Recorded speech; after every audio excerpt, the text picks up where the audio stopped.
let's go on a journey thousands of years ago into the year 2007 AD, where the grand story of ASMR begins.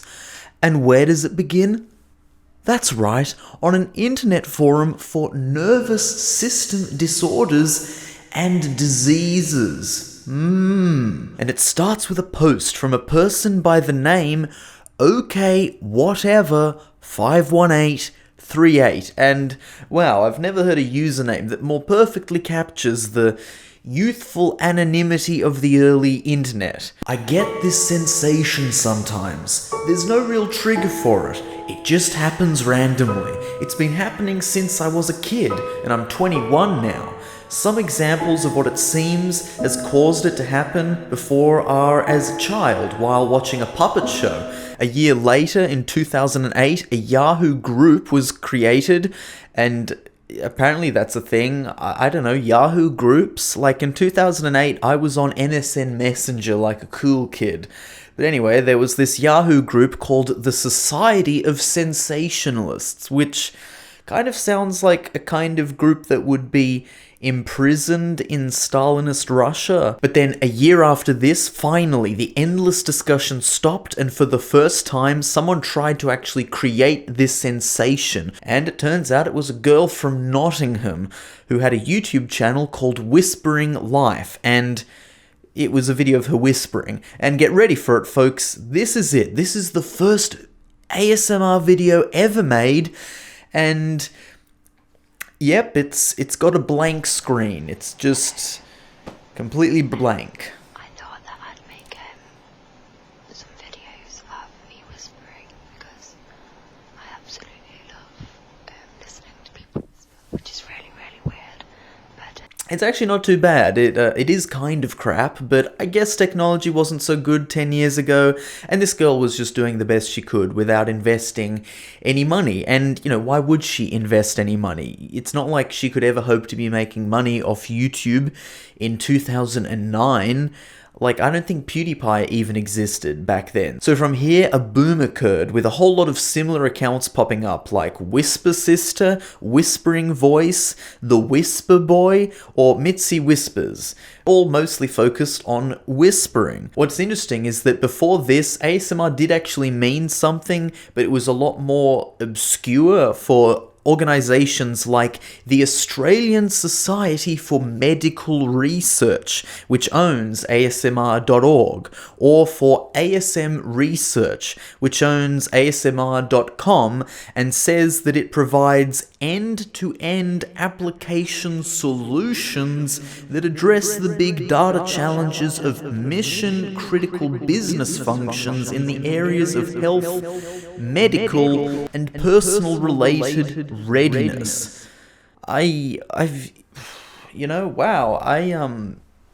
think I just got ASMR from reading that. However, despite all this growth worldwide, let's get down to the thing I really want to talk about. Has ASMR gone mainstream? And what does mainstream even mean? Because from 2014 onwards, you get this ongoing repetition of news articles, all repeating the same curious interest of, oh, what's this weird internet thing? Wow, isn't the internet so weird? So in 2014, from the Irish Times, we get an article titled, "The Memeing of Life." Internet oddness from sad Keanu to Hitler cats, which, wow, wasn't the internet once an innocent place? The article goes on to list out and explain memes like the word lol and lolcats and what they describe as recreational trolling, which just sounds so lame. And they go on to describe ASMR as deeply weird and strangely compelling. From the Daily Mail in 2014, we get the question, could a sleep whisperer cure your insomnia? Introducing the YouTube stars who use soothing voices and sounds to trigger spine-tingling sensations. And then a year later, from the same Daily Mail, we get "It's like goosebumps on your brain."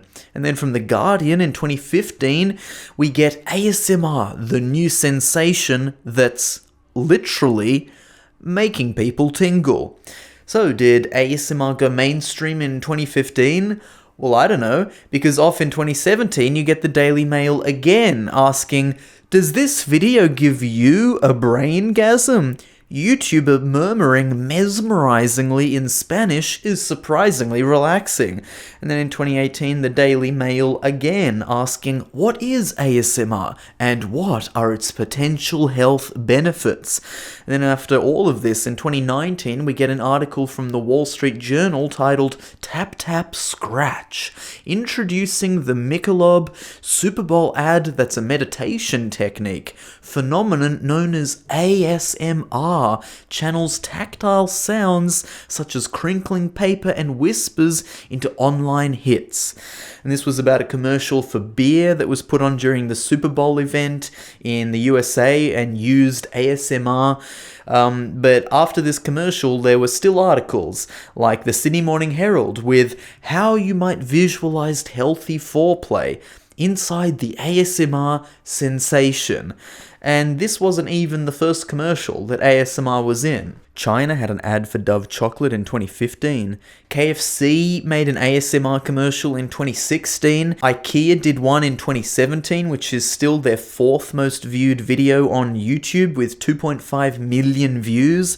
And then since 2018, W Magazine have been doing their YouTube series of celebrities trying out ASMR. And I gotta say, it's kind of sad that even though this celebrity was essentially copying an internet trend, people on the internet then started copying her as a way to try and ride the wave of fame and get some extra clicks. It's just kind of sad that, you know, keep the grassroots energy strong, folks. We the people, we are the people.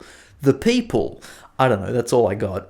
Okay, folks, it's story time. This is how I first experienced ASMR, and I still remember when I first heard ASMR on YouTube, I was instantly reminded of this thing I'd experienced when I was much younger, and it was like, wow, this thing I'd almost forgotten about, and I never really understood. This thing which was a mysterious private experience suddenly was this internet phenomenon, was all over the place. But for me, my first ASMR trigger was girls drawing on my arm in high school, which I don't know why girls did this. Maybe it was a flirty kind of thing, or maybe it was just young people always need to fidget, but there was just this thing where girls in class would have a pen and they just start doodling things on your arm, and I don't know, man, for me it was just like, wow. I mean, it didn't happen that often, but there were a couple of girls in a couple of classes where, I don't know, they just draw, and it would be like, ooh, something's going on. Something weird's happening in my brain. And actually, it was kind of weird because, I don't know, I mean, you can't tell people about this stuff. Like, I couldn't go up to these girls and be like, hey, could you draw on my arm? It makes my body feel really good. It gives me a buzz. So instead, I had to be kind of creepy and use, like, neuro-linguistic programming and all this weird suggestion stuff. So like I'd sit next to these girls and I'd, kind of sit there and put my arm out and be like, oh, hey, so how you going? Like, oh, yeah, hey, you're really good at drawing and stuff. Yeah, oh, you've got a pen there? Like, oh, yeah, wow, that's really interesting. And then just out of the blue, they'd start drawing on my arm and I'd be like, ha, ha, ha, ha, ooh, I'd quickly get myself prepared for this, Well, I'm starting to think this is a little creepy. It's not like I didn't have these girls consent. They still had their fun. I remember one girl, she would often draw dicks on my arm, so I'd come home and my mum would see my arm covered in dicks, and I don't know, this girl would be laughing along and I'd be like, oh no, I've got a dick on my arm. Oh no, haha. Draw another one though, it feels good. So here's a map with the search rates of ASMR worldwide, which shows where it was most well known. So in 2012, you can see that it's most well known in English-speaking countries and spread out a bit into Western and Northern Europe, while it's still relatively small in Southeast Asia, Japan and Korea. But then you jump over to how it is in 2019 and boom, suddenly South Korea is where ASMR is being searched by most of the population. And actually the last 5 years have been that way, which, hey, I mean, if you're living in a constant, almost like nuclear war lifestyle, then I'm not surprised that a bit of ASMR is used to help people to sleep. It kind of makes sense. But it could be due to more cultural things. I mean, there has been more growth across Southeast Asia and Japan as well than growth in Europe in the last few years. Then back in Europe, it has spread out to Eastern Europe and is no longer such a Western European phenomenon. And surprisingly, Northern Europe remains significantly more interested in ASMR than the rest of Europe, which may be because of it's more like cold out there and people just want that warm, cozy feeling, especially in some of those places far up north where you only have a tiny amount of daylight each day, which actually ends up increasing depression rates. But what I find kind of interesting is that Eastern Europe has always remained quite disinterested in ASMR, with Turkey actually growing more in interest than Ukraine. Maybe this is because a place like Turkey has far more of a homogenous culture and language, with more Turkish ASMR channels made specifically for Turkish people, whereas Ukraine has many different English and European cultures, and so any Ukrainian channel would be competing with Polish and German and Russian and English channels. But it's still, at this point, there's a lot of people who don't know what ASMR is. In fact, the highest search terms for ASMR is ASMR meaning, or what is ASMR, or ASMR definition. And here we've got a graph which compares the Google search rate with the YouTube search rate. And obviously, a YouTube search rate for ASMR is a lot more engaged, whereas a Google search is a lot more just passively researching. And so the first big bump we have here is when the IKEA ad was made, where for a short moment YouTube had a higher search rate than Google. And then right at the top is the Super Bowl ad, where for the first time YouTube has held the highest search rate for a while. So it's like, hey, maybe this is it. Maybe for the first time ever, ASMR has actually officially gone mainstream. And then there's this. Cool guys, I'll leave it there. Check out this video and I'll catch you the next time.